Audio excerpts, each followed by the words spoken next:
ಕರ್ನಾಟಕ ಕಂಡ ಅತ್ಯಂತ ಪ್ರತಿಭಾವಂತ, ವಿಭಿನ್ನ, ಸಮಟೈಮ್ಸ್ ವಿಲಕ್ಷಣ ಅಂತ ಅನಿಸ್ಕೊಂಡಿರುವಂಥ ಸಲಕ್ಷಣವಾದ ಮಿತ್ರರು ಅಂದರೆ ವಿಶ್ವನಾಥ್ ಬಗ್ಗೆ ಯಾವಾಗಲೇ ಬರೆದ್ರು ತುಂಬ ಪ್ರೀತಿಯಿಂದ ಬರೆದಿದ್ದೇನೆ, ತುಂಬ ಪ್ರೀತಿಯಿಂದ ಮಾತಾಡಿದ್ದೇನೆ.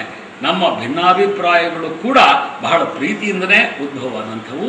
ಇವತ್ತಿಗೂ ಕೂಡ ನಾವು ತುಂಬ ಒಳ್ಳೆಯ ಸ್ನೇಹಿತರಾಗಿದ್ದೇವೆ.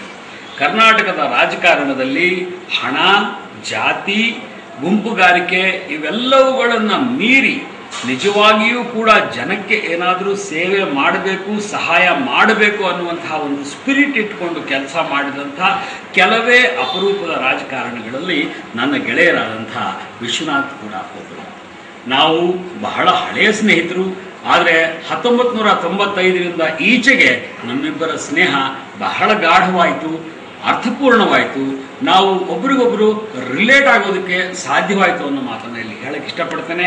ಇವತ್ತಿನ ಕಂಪ್ಯೂಟರ್ಗಳ ಕಾಲದಲ್ಲಿ, ಇಂಟರ್ನೆಟ್ನ ಕಾಲದಲ್ಲಿ ಒಬ್ಬರನ್ನೊಬ್ಬರು ನೋಡದೇನೆ ಖಂಡಾಂತರಗಳ ನಡುವೆ ಕೂಡ ಒಂದು ಸೇತುವೆಯನ್ನು ಕಟ್ಟಿಕೊಳ್ಳಬಹುದಾದಂಥ ಈ ಕಾಲದಲ್ಲಿ ವಿಶ್ವನಾಥ್ ಅವರ ಬಗ್ಗೆ ಒಂದು ವೆಬ್ಸೈಟ್, ಒಂದು ಮಾತು, ಅವರ ಭಾವಚಿತ್ರಗಳು, ಅವರ ಭಾವನೆಗಳು ಇವೆಲ್ಲವುಗಳನ್ನು ಹೇಳುವಂಥ ಒಂದು ವೇದಿಕೆ ನಿರ್ಮಾಣ ಆಗ್ತಾ ಇರೋದು ನನಗೆ ತುಂಬ ತುಂಬ ಸಂತೋಷದ ವಿಷಯ. ಅವರಿಗೆ ನಾನು ಶುಭ ಹಾರೈಸ್ತೇನೆ.